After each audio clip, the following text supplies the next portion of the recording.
प्रभु वाल्मीकि जी के आश्रम में विराजमान हैं। महर्षि वाल्मीकि जी प्रभु को कहां रहना चाहिए, किनके हृदयों में वास करना चाहिए, प्रभु की प्रेरणा से, प्रभु की आज्ञा से प्रभु सुनना चाहते हैं, इसलिए वो सुना रहे हैं। कह रहे हैं, गुण तुम्हार समुझई निज दोषा, जेहि सब भांति तुम्हार भरोसा। राम भगत प्रिय लागहि जेहि, तेहि उर बसहु सहित बैदेहि। जाति पाति धनु धर्म बड़ाई, प्रिय परिवार सदन सुख दाई। सब तजी तुम्हि रहई उर लाई, तेहि के हृदय बसहु रघुराई। हे नाथ, जिसके हृदय में बात आती है, सत मार्ग की जितनी शुभ चेष्टाएं हैं वो मेरे प्रभु की कृपा से हुई, मेरे गुरुदेव की कृपा से हुई। और जो गलती हो रही है वो मेरा अहंकार है, वो मेरी वासना है, वो मेरी त्रुटि है, गलती है। गुण तुम्हार समुझे निज दोषा। ये जो भगवान नाम जप करना, इंद्रियों का अंतर्मुख होकर विषयों का त्याग करना, भगवत कथा श्रवण करना, भगवत सेवा करना, भगवत भाव से जगत की सेवा करना, ये वास्तविक केवल भगवत कृपा से ही आता है हृदय में। ये छोटी मोटी वृत्ति नहीं है, ये माया रचित वृत्ति नहीं है, ये भागवतिक सद्गुण है। ये कृपा से, आराध्य देव की कृपा से, गुरुदेव की चरण कृपा से हृदय में जागृत होते हैं। और ये जो पापाचरण होता है, कहीं ना कहीं हमारे अंदर अहंकार है, कहीं न कहीं हमारे अंदर दुर्वासना है, जो हमारे प्रभु के विमुख आचरण करा देती है। ऐसा मानना आदेश है शास्त्र का, और ठीक ऐसा ही है। ऐसा इसमें तर्क वितर्क नहीं चलेगा। जैसे कोई कह दे कि शुभ काम तो प्रभु ने किया, तो अशुभ काम किसने करवाया?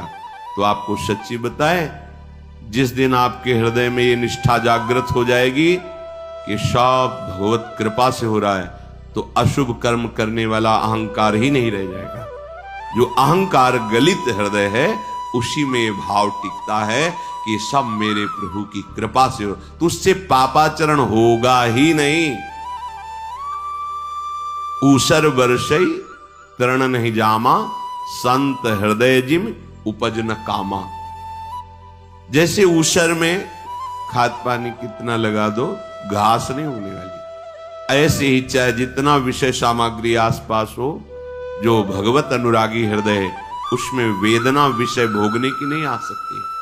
अगर है तो अभी हमारी अहंकार की देहाभिमान वृत्ति है, अभी हमारे अंदर दोष है, ऐसा समझना चाहिए। गुण तुम्हार समुझे निज दो, इससे क्या होगा?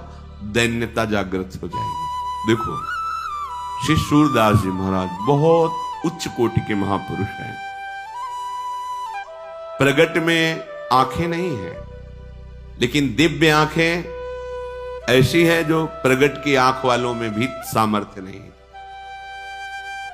जो श्रीनाथ जी का श्रृंगार होता है, जब उनकी शोभा गान के लिए बैठते हैं, वही पोशाक, वही कुंडल, वही पत्रावली, वही नूपुर वर्णन कर रहे हैं। लगा एक बार कई भक्तों ने पूछा कि वास्तविक आपको नहीं दिखाई देता? पर आप प्रगट श्रृंगार में जैसा, हमें तो लगता है कि कुछ है आंखों में ऐसा जो आपको दिखाई देता है। परीक्षा के लिए एक दिन श्रृंगार के समय कोई श्रृंगार नहीं किया, पर्दा लगा दिया, समय पूरा हुआ, पर्दा हटाया। बोले सूरदास जी वर्णन करो ठाकुर जी, आज बहुत श्रृंगारित है। बोले हाँ, आज देखा हरि नंगम नंगा, कोई श्रृंगार नहीं, वही वर्णन किया। बोले बस पक्का हो गया कि आपको दिखाई देता है। तो उनका गुरु कृपा से ये आंखें तो बंद हैं, इनमें बिल्कुल ज्योति नहीं, पर श्री गुरु पदनख मणिगण ज्योति सुमिरत दिव्य दृष्टि ही होती। जिन आंखों से हरि को देखा जाता है वो आंखें खुल गई है। ऐसे महापुरुष क्या कह रहे हैं? मोसम कौन कुटिल खल कामी, वो महावैष्णव है जो भगवान की प्रत्येक शोभा का वर्णन करते हैं। लाखों पद प्रभु और प्रियाजू की शोभा के वर्णन के, वो कह रहे मोसम कौन कुटिल खल, कैसे शब्दों को प्रयोग कर, कामी जिन मुख को तन दियो ताको न भजन की हो, ऐसो नौन हरामी। जिनका नमक खा रहा हो उनका भजन नहीं। और भजन क्या? ये तो भगवत स्वरूप। तो क्या झूठ बोल रहे हैं? क्या ये दैन्यता भरी केवल भाषा ही बोल रहे हैं? नहीं, इस महारस का स्वरूप ही यही है कि जब हम पीछे से अपने को देखते हैं तब लगता है मैं कितना नीच और अधम। जहां एक एक वृत्ति बिखरी पड़ी है, बिखरी पड़ो मन सिमटत नाही इंद्र लीनो जीत, वहां ये रस, तब लगता है मैं तो नीच और अधम हूं। अगर कुछ है तो मेरी लाडली की कृपा है। यह ऐसा अनुभव होता है। जैसे हम अपने को बहुत सुंदर मान लेना, तब सुंदरता का पता दर्पण के सामने चलता है। या जहां बहुत सुंदर लोग हो वहां चले जाओ तो तुम्हें अपनी सुंदरता का पता चलेगा। तो सुख और गुण और सौंदर्य के समुद्र हैं प्रभु। जब इनके सामने इनके प्रेम रस का अनुभव तब लगता है क्वा हम तुच्छा परम मद, कहां मैं नीच और अधम और कहां ये प्रेम रस, ये तो केवल स्वकृपया, ये उनकी कृपा से केवल प्राप्त हुआ है। उसका मैं भजन नहीं करूं ऐसा नमक हरामी हूं। महाराज कह रहे हैं जबकि भगवदाकार वृत्ति ही हर समय रहती है। अपने लोग ये भाई, जब सब कुछ भगवान करा रहे हैं तो पाप भी तो भगवान करा रहे हैं। तो फिर भगवान ने नरक भी रचा है, भगवान ने रोग भी, अपमान भी, दंड भी रचा है, तो उन्हें भगवत स्वरूप प्रसाद मान के सहन करो, रोते काय को हो गया। अगर कि नहीं ये सहन नहीं करना है तो फिर ये बात स्वीकार करो कि ये पापाचरण नहीं करना है। तुम में ऊर्जा शक्ति भगवान ने दी है, बुद्धि शक्ति दी है, आप अपनी बुद्धि शक्ति से नियंत्रित करके, अधीन करके ऊर्जा शक्ति को परमार्थ में, सतमार्ग में, मंगल कार्यों में लगाइए। गुण तुम्हार समुझे निज दोषा। फिर एक स्थिति आती है गुण दोष दोनों से परे स्थिति।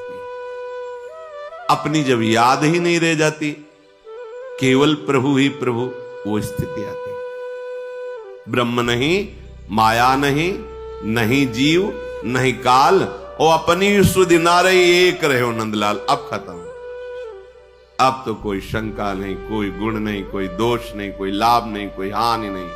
सच्चिदानंद में वृत्ति भगवदाकार ही में न जान परे कान है कि प्राण है।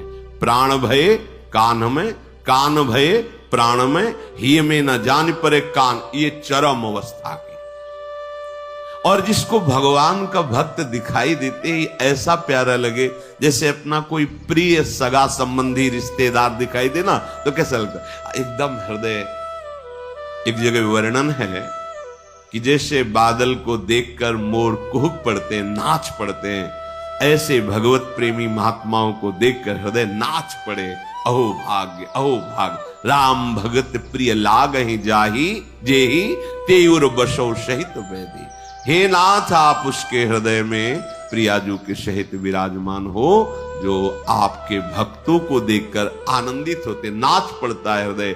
अहो भाग्य, अब मोहि भाव भरोस हनुमंता, बिनु हरि कृपा मिले नहीं संता। जो प्रभु मोहि अनुग्रह कीन्हा, तो तुम आई आज संत दर्शन हो रहा है, भगवत भक्त का दर्शन, हृदय गदगद हो रहा है, निहाल हो रहा है। जाति पाति, धन धर्म, बड़ाई, प्यारा परिवार, सुख देने वाला घर, इस सब की ममता को बटोर कर जो केवल प्रभु के चरणों में लगा दिया है, ये एक सीमाएं रखी गई हैं, जिन सीमाओं के द्वारा आप धर्म का पालन करते हुए सीमा के ऊपर असीम तक पहुंचे। इसी में फंसे रहे इसलिए नहीं। सबरी जी से प्रभु जी ने यही कहा है, मानव एक भगति कर नाता, जाति पाति कुल धर्म बड़ाई, ये सब मैं नहीं मानता। प्रभु कह, अगर मैं अपनापन मानता हूं तो केवल मानता हूं मानव एक भगति कर नाता। प्रभु कह, भागवत में आया है, अहो बत सुपचतो गरियान यज्जिभ्याग्रे वर्तते नाम तुभ्यम। सबसे श्रेष्ठ गरियान माने श्रेष्ठ, महान वो है कौन? यद्यपि है वो चांडाल। चांडाल कहते हैं जो निकृष्ट आचरण रहे, पशुओं का मांस, पशुओं का, यहां तक कि कुत्ते का भी मांस। अहो बत्सो पुछतो गरियान यज्जिभ्याग्रे वर्तते नाम तुभ्यम। यदि वो निरंतर राधा राधा कृष्ण कृष्ण रट रहा है और वो ऐसा रहा है तो बोले गरियान, वो सबसे श्रेष्ठ माना जाएगा। उसने सारी तपस्या कर ली, वेदों का फल प्राप्त कर लिया, सब साधन कर लिए, जिसकी जिभ्या अहो बत्सो पचतो गरियान यज्जिभ्याग्रे वर्तते नाम तुभ्यम। जाति पाति धनु धर्म बड़ाई, स्वरूप भी हमारा हरि का अंश है और देह भी सबकी एक ही पांच भौतिक। हम विविध विविध क्रियाओं, आचरणों, स्वभावों, गुण दोष के कारण ये विविधता है, तत्व में विविधता नहीं है। तत्व जो हमारा पांच भौतिक, जिस पदार्थ से वही आपका, जो हमारा स्वरूप वही आपका। तो भगवान की प्राप्ति के लिए ये विविधता का भाव त्याग कर निरंतर प्रिया प्रीतम का चिंतन कर, ये बुद्धि जब बनी रहेगी कि हम तो अमुक कुल के, ये अमुक कुल के, तो फिर प्रभु के चरणों में प्रेम नहीं होगा। अगर भगवान का भक्त है तो उसकी चरण रज माथे पे है।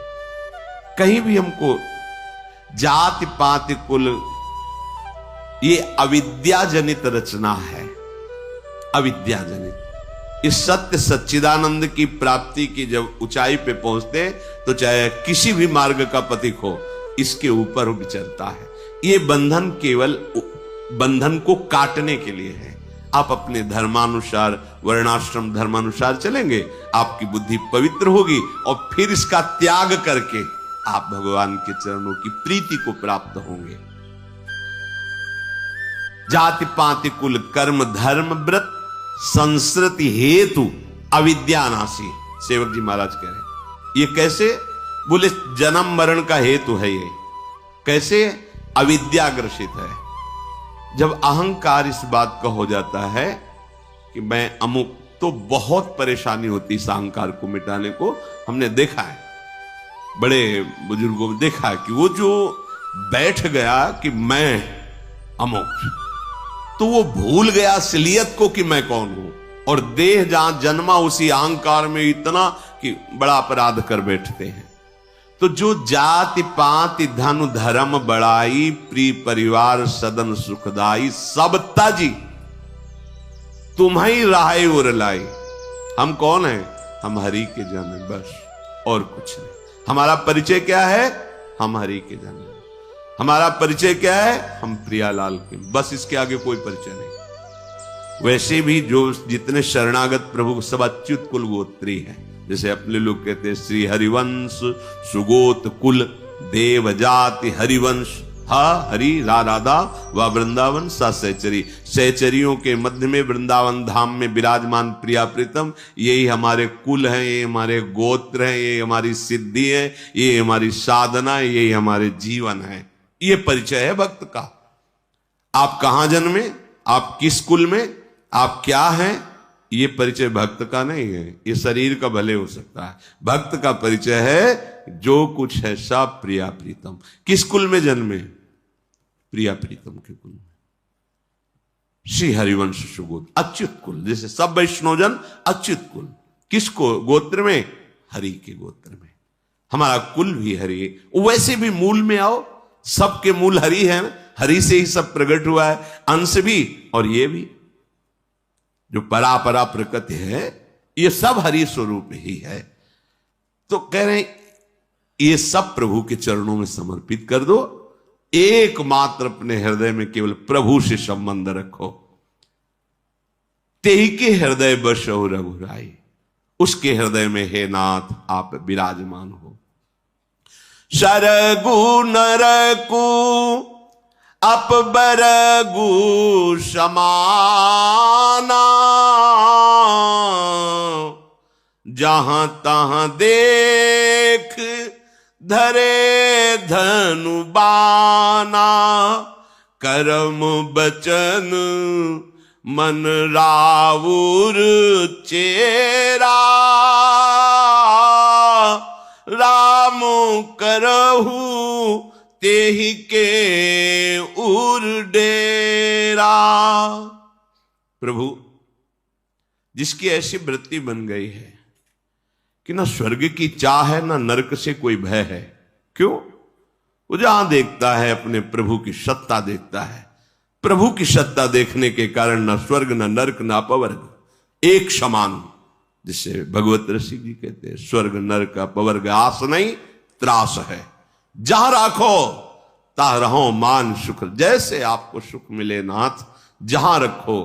क्योंकि जैसे आंखों में अंजन बसा रहता है ऐसे युगल सरकार छाए हैं, जिधर दृष्टि जा रही युगल सरकार, तो फिर स्वर्ग नरक अपवर्ग इसका क्या महत्व रह गया। महाप्रभु हरिवंश चंद्र जी कहते हैं यत्र यत्र मम जन्म कर्म भीर नारके परमे पदे थवा, राधिका रति निकुंज मंडली तत्र तत्र हृदय में विराजिता। चाहे स्वर्ग चाहे नरक चाहे जहां परम पद, सब एक लाइन में रख दिया। इससे मुझे कोई मतलब नहीं। क्यों? क्योंकि मेरे हृदय में किशोरी जी अपने सहचरियों की मंडली के साथ लीला विलास रथ है। अब जा ले जाना चाहो कोई फर्क नहीं। हे लाडली आप अपने परिकर सहित मेरे हृदय में प्रकाशित रहे, चाहे कर्म के बस हम मुझे नरक भेज दे स्वर्ग भेज दे परम पद, इसकी मुझे कोई परवाह नहीं। तो स्वर्ग नरक अपवर्ग समाना, जिसकी दृष्टि में स्वर्ग और नरक और मोक्ष बराबर है। क्यों? ऐसा कैसे हो सकता है? बोले ऐसा ऐसे हो सकता है कि जहां देखता है अपने आराध्य देव को देखता है, ना वो स्वर्ग देखता है ना नरक देखता है ना अपवर्ग देखता है। जो मन वचन और कर्म से आपका दास है, हे प्रभु आप परिकर सहित सदैव उसके हृदय में विराजमान हो। वाल्मीकि जी महाराज जाहि न चाही कबहू कछु, ये स्थिति होती है, ये सोचने से नहीं होती, स्थिति होती है। जब महान भगवदानंद का प्रादुर्भाव होता है खत्म हो जाता है, चाह ही नहीं रह जाती, कोई इच्छा ही नहीं रह जाती।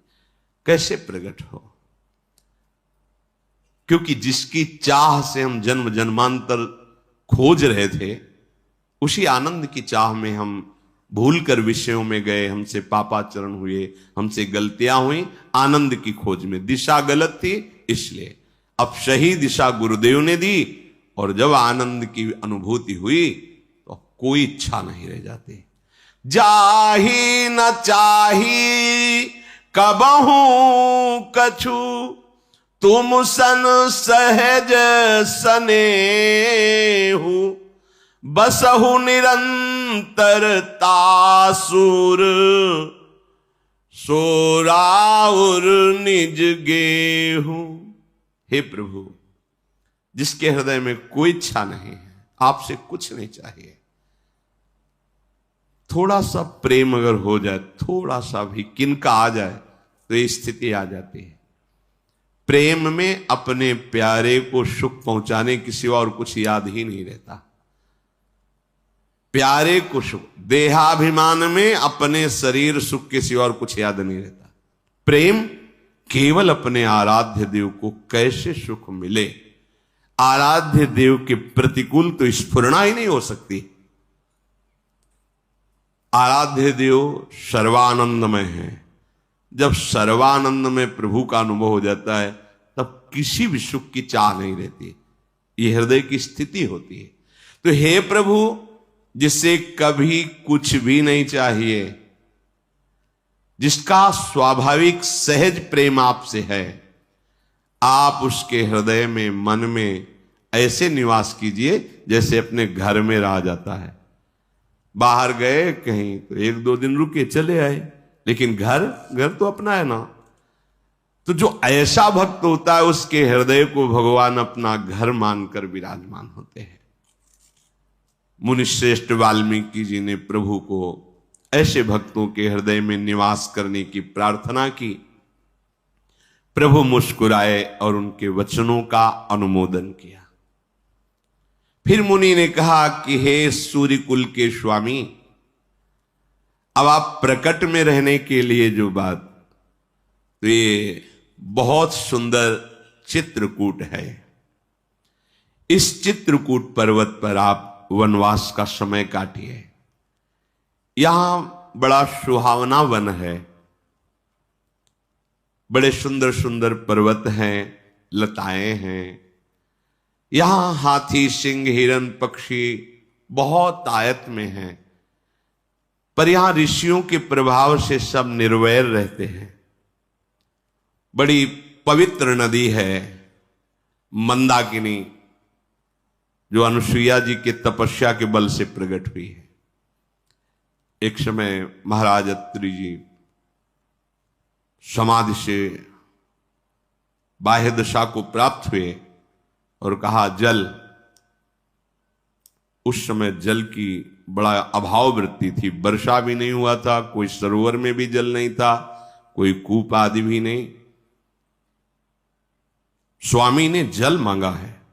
वो पातिव्रत धर्म से महान शक्ति को प्राप्त अनुसुईया जी, तत्काल पृथ्वी में से कुशा धारा निकल पड़ी पाताल गंगा की, मंदाकिनी, अलकनंदा आकाश गंगा, और भागीरथी ये पृथ्वी में, भूतल गंगा का नाम जाह्नवी, भागीरथी गंगा। नीचे जो 3 धाराएं गई थी, ऊपर जो अलकनंदा, नीचे जो मंदाकिनी, पाताल गंगा का प्रादुर्भाव वहीं आश्रम से ही प्रवाहित है चित्रकूट में।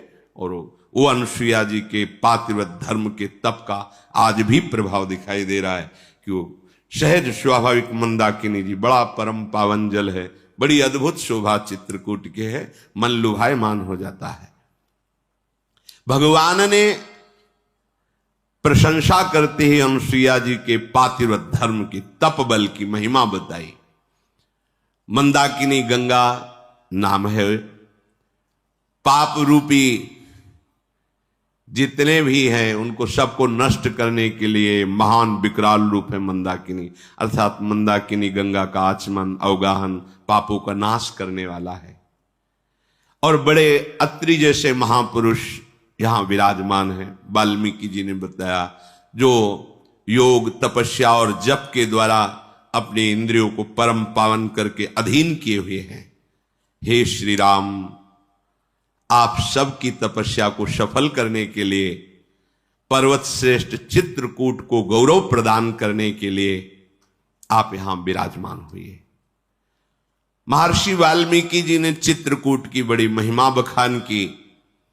तब सीता सहित राम लखन जी ने श्रेष्ठ गंगा नदी मंदाकिनी में स्नान किया और कहा बहुत सुंदर शोभा है, अब यहीं कहीं ठहरने की व्यवस्था करो।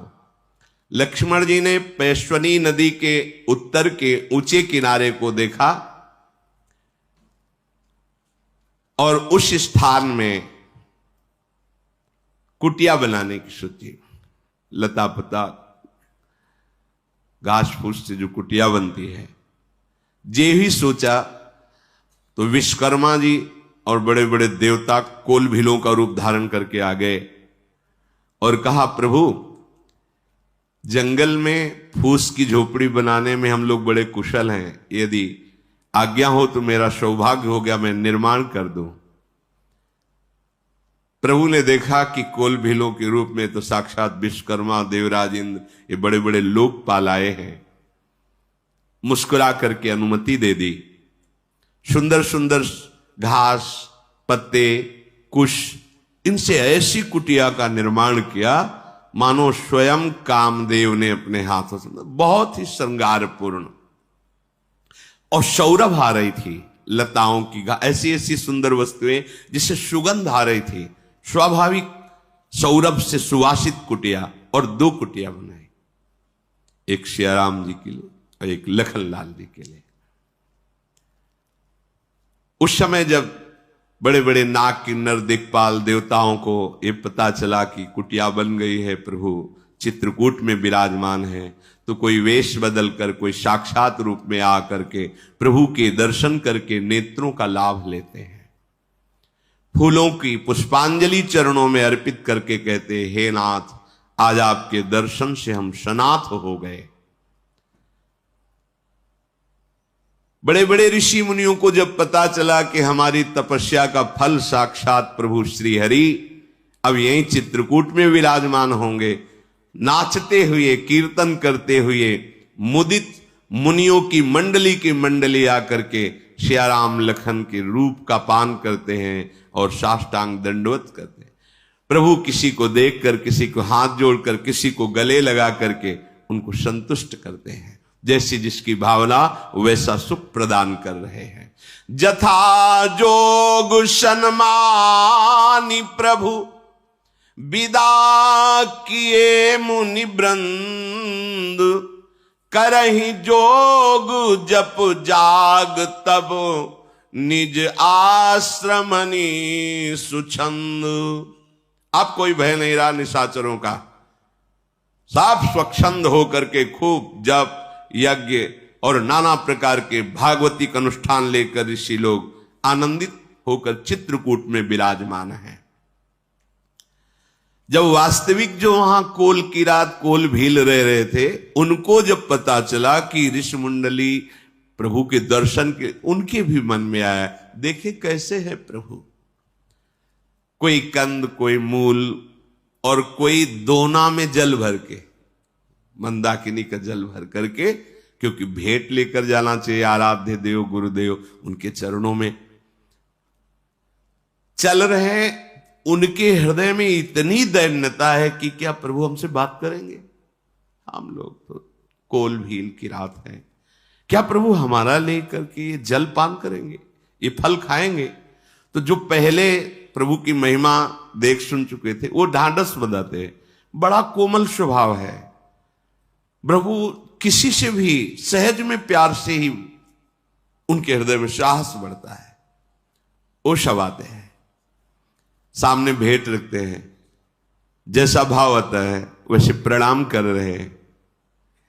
प्रभु उनसे ऐसे मिलते हैं जैसे घर के परिवार के जनों से मिला जाता है।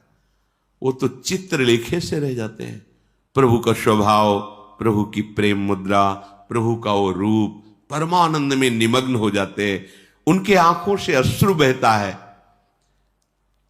प्रभु सबको बहुत प्रेम भरे वचनों से सम्मान देते हैं, बार बार जोहार करते हैं। जो कोल की रात भील जन आए हैं, वो प्रभु की ऐसी प्रियता देख करके, अब हम नाथ सनाथ सब भय देखी प्रभु पाए, भाग हमारे आगमनु राउर कोशल राय। नाथ, वैसे तो हम सब अनाथ जंगली हैं, पर आज हम कह सकते हैं कि हम सनाथ हुए हैं, क्योंकि आपके दर्शन पाए। हे कौशल नरेश प्रभु राम, आज हमारे भाग्य खुल गए, क्योंकि आपका शुभागमन हुआ। और हम जंगली कोल भील कहां आपके दर्शन पाते। प्रभु, यद्यपि हमें ज्ञान नहीं कि कैसे स्तुति करें आपकी, पर धन्य भूमि बन पंथ पहारा।